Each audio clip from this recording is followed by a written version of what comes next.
Hello guys, उम्मीद करता हूँ आप सब खैरियत से होंगे। आज यार मैं आपको एक चीज़ बताने वाला हूँ कि बर्ड्स की फील्ड से बहुत ज़्यादा पैसा कमाया जा सकता है, लेकिन अगर आप इस फील्ड के अंदर सही बर्ड्स की वो करें ना, सर्चिंग और उसके हवाले से स्टडी करें तो ही आप ज़्यादा पैसा कमा सकते हैं बर्ड्स की फील्ड में। अगर आप छोटे मोटे बर्ड्स लगाएंगे और उनसे फिर कमाने का सोचेंगे तो ये बहुत ही नामुमकिन सी बात है, क्योंकि मिसाल के तौर पे 2 किलो कंगनी अगर एक बर्ड का पेयर जो है वो 2 किलो कंगनी खाता है एक क्लच के अंदर। मैं एक एग्जांपल दे रहा हूँ। हो सकता है कुछ बर्ड्स 3 किलो खा जाते हो, लेकिन एक एवरेज अगर देखा जाए तो 2 से 2.5 किलो के दरमियान बर्ड जो है वो कंगनी खा जाता है। और उसके अलावा सूरजमुखी है, सॉफ्ट फूड है, जई है, गंदम है, ठीक है, इस तरह से भुट्टा है। अगर ये सारा आइटम मिला लो तो 2 किलो कंगनी भाई मिसाल के तौर पे 400 रुपये की, 500 रुपये की कंगनी हो गई। ठीक है, सॉफ्ट फूड मिला के आपका 500 से 1000 रुपये का हो गया, तो 1500 रुपये के तकरीबन अराउंड एक परिंदे का पेयर जो है वो आपका ख़र्चा कर लेता है। उसमें नमक आ गया, समुद्री झाग आ गया, मल्टीविटामिन आ गए, ठीक है, और सॉफ्ट फूड आ गई। तो ये तमाम चीज़ें जो है वो अगर आप लगा लो तो अब ये टोटल 1500 रुपये के अंदर अंदर ख़र्चा बैठेगा। हो सकता है 1000 का भी हो जाए ख़र्चा, लेकिन मैं एक ज़्यादा से ज़्यादा लगा रहा हूँ, क्योंकि कभी कभी कोई लोग कैनरी सीड भी डाल देते हैं, कभी कोई लोग थोड़ा महंगा आइटम भी डालते हैं। तो अगर आप इस तरह से लगाओ तो एक 1500 रुपये में आपको जो पेयर है वो एक क्लच देता है। तो अगर मिसाल के तौर पे फिंच का वो पेयर है, फिंच का पेयर जो है 300 रुपये का।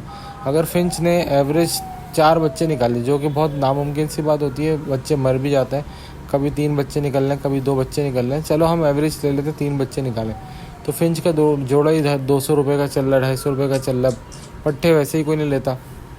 तो अगर 3 बच्चे निकलते हैं 1500 रुपये में, या 4 बच्चे भी निकलते हैं, तो 300 600 रुपये का तो फिंच का जोड़ा है। तो अगर वो फिंच बारीक वाली कंगनी खा गई 1500 2000 रुपये की, तो आपको लॉस होगा। तो इस वजह से ना मैं आपको समझाने का मकसद ये सारी बातें डिमोटिवेट करना नहीं है।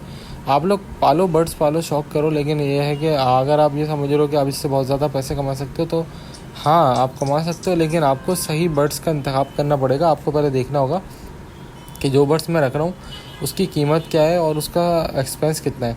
अब मिसाल के तौर पर मैंने आपको फिंच की बात बताई, अगर बजरी के अंदर ये बात करें, बजरी का जोड़ा 500 600 रुपये का, अगर यही 1500 रुपये का वो पेयर जो है वो दाना खा गया और उसने 4 बच्चे निकाले, तो 500 500 1000 रुपये, यानी आपने लगाया 1500 रुपये और 1000 रुपये के बच्चे निकला है। तो ये तो लॉस हो गया, ऊपर से आपकी मेहनत, उसके तो एफर्ट के तो पैसे नहीं लगाए।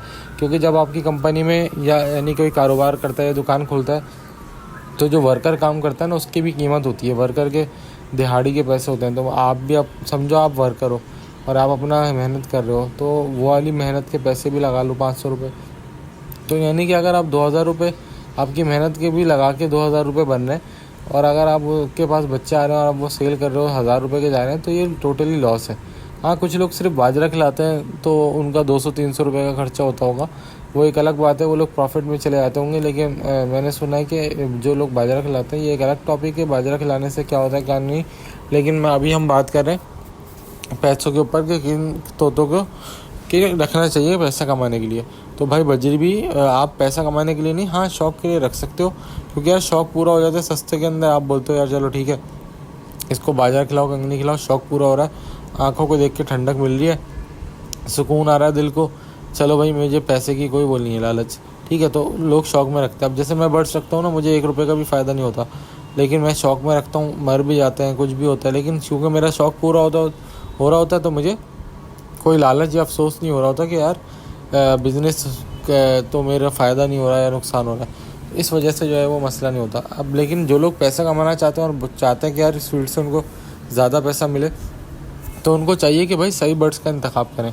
अब कम से कम भी ना वो ऐसा पेयर रखें जो 20 30 40 हज़ार रुपये का हो। मिसाल के तौर पे अगर उन्होंने 20,000 रुपये का या 15, चलो 10,000 रुपये का एक पेयर रख लिया, कोई भी ऐसी बर्ड चल रही है म्यूटेशन या इस तरह का कोई बर्ड रखा है, जैसे अल्बाइनो रेड आई है, अल्बाइनो रेड आई का भी पेयर 7,000 रुपये का एक पीस चल रहा है। तो मिसाल के तौर पर 15,000 का उसको अभी पट्ठों का जोड़ा अगर मिल जाता है, तो 15,000 रुपये का जोड़ा लेके अगर वो पालता है 3-4 महीने इन्वेस्टमेंट करता है, तो उसको अगर वो 5,000 का दाना भी खिला देगा, और 5,000 का दाना खिलाने के बाद 3-4 महीने बाद वो पट्ठा बड़ा होगा और फिर उसने ब्रीड करी और 1500 का दाना खाया, तो मिसाल के तौर पे उसने 4 बच्चे निकाले, तो वो जो 4 बच्चे होंगे, वो एक बच्चा भी 5,000 का भी बिका तो 4 बच्चे आपके 20,000 रुपये के बिक गए। तो इस तरह से उस बंदे को जो एक्सपेंस होगा ना, उसका ऑपरेशनल एक्सपेंस, जो दाने की मद में और अपनी मेहनत की मद में, सॉफ्ट फूड की मद में और दूसरी चीज़ों के ऊपर एक्सपेंस लगेगा, तो वो तो कवर हो जाएगा। क्योंकि उसके पास जो बर्ड था ना, वो महंगा था इतना कि उसके 4 बच्चे निकले तो वो कवर आ गया। लेकिन अगर आपके पास बर्ड ही सस्ता होगा तो आप अपने ऑपरेशनल एक्सपेंसेस का खर्चा नहीं निकाल सकते। क्योंकि यार ऊपर नीचे के खर्चे भी होते हैं थोड़े बहुत। अगर आप देखो कुछ मिसाल के तौर पे ऊपर नीचे के खर्चे से मतलब मेरा क्या था, मेरा मतलब ये था आप 10 पेयर लाए, उसमें से 2 मर गए। अब वो जो 2 पेयर मरे उसका खर्चा या उसका एक्सपेंस भी तो आपके वही तोते निकालेंगे ना, जो बच्चे निकलेंगे। तो आप सिर्फ ये नहीं लगाओगे यार आपका दाने का खर्चा होता है। ज़ाहिर है तोता बंदा रखता है, ज़िंदा जान है, उसमें 10 जोड़ों में से 2 मरते भी हैं, 4 मरते भी हैं। तो अगर आप उनका खर्चा भी इनसे निकालने की कोशिश करो तो समझो कि यार आप ऐसा परिंदा लाजमी रखो जिसमें से ये सारे एक्सपेंसेस निकल जाएँ, लॉस भी निकल जाएँ और फिर उसके बाद भी आपकी अर्निंग हो रही हो। तो मेरे भाई, अगर आपको सही मायनों में बिज़नेस करना है और आप लोग चाहते हो कि यार पैसा कमाएं, तो फिर आप बर्ड जो है ना महंगा रखो, सीधी सी बात है। हाँ, अब आप बोलोगे यार तैमूर भाई कि आप तो पहले बोल रहे थे कि न्यू कमर्स के लिए पहले सस्ता बर्ड रखें। इसलिए कह रहे हैं यार कि न्यू कमर्स को पता ही नहीं होता बीमारी क्या है, खाना खिलाना क्या है, ठीक है, और उनको देखभाल कैसे करनी है, जब उनके बच्चे निकलेंगे तो कैसे देखना है। इसके ऊपर भी मैं वीडियो बना दूंगा कि न्यू कमर्स को क्या क्या चीज़ें नोट करनी चाहिए, किस तरह से रखना चाहिए। लेकिन बात यह है कि पहले न्यू कमर्स सस्ता बर्ड रखें, पहले सीखें। जब हॉबी के अंदर आप सीख लेते हो ना, उसके बाद आप महंगा बर्ड रख लो। थोड़ी बहुत बेसिक आपको पता चल जाएगी कि यार ये खिलाना है, ये पिलाना है, इस तरह से बच्चे निकलते हैं, इस तरह मॉनिटरिंग होती है, इस तरह से जो है वो दाना पानी देना है, जब बच्चे निकलेंगे तो ये खिलाना है, जब बच्चे बड़े हो जाएंगे तो ये खिलाना है, जब ब्रीड पिलाना होगा तो ये खिलाना है, मल्टीविटामिन किस टाइम पे खिलाना है, किस टाइम पे नहीं खिलाना। अब ये सारी नॉलेज हो जाएगी। फिर उसके बाद आप भले महंगा बर्ड रख लो, 20,000 वाला पेयर रख लो, 30,000 वाला रख लो, तो उससे क्या होगा कि आपकी अर्निंग जनरेट होना शुरू हो जाएगी। अगर आप कितना भी महंगा बाजरा खिलाओगे ना, तो आपके 4 बच्चे जब निकलेंगे या 3 बच्चे जब निकलेंगे तो वो कवर हो जाएगा, दाने का पैसा भी और आपका प्रॉफिट भी आ जाएगा और आपकी मेहनत का पैसा भी वसूल हो जाएगा। तो इस वजह से जो है आज का टॉपिक बनाया था कि पैसे कमाने के लिए कौन सा बर्ड रखना चाहिए। ऐसा बर्ड रखना चाहिए जो कि महंगा हो और आपका सारा ऑपरेशनल एक्सपेंस और इसके अलावा लॉस का एक्सपेंस निकाल दे। तो इस तरह के बर्ड मार्केट में कौन से हैं, वो ऊंच नीच अप डाउन आता रहता है मार्केट में। कभी कोई सी म्यूटेशन हाई होती है, कभी कोई सी। लेकिन आप लोग स्टडी करने के बाद रख सकते हो ऐसी म्यूटेशन जो कि मार्केट में आपको प्रॉफिट दे करके जाए। ये स्टडी जो है वो आपको करने के लिए थोड़ा तजुर्बेकार होना पड़ेगा और मार्केट की एनालिसिस करना पड़ेगी कि कौन सा बर्ड है जो आज तक पिटा नहीं है मार्केट में, कौन सा बर्ड है जो गिरा नहीं है। अब जैसे कॉकटेल है, मैं बचपन से देखता आ रहा हूँ, कॉकटेल जो है ना वो 4,000 रुपये का क्रीम कॉकटेल पहले भी था, आज भी है, कल भी था, और यानी कि मैं बचपन से बड़ा हो गया, आज तक वो 4,000 रुपये का ही है।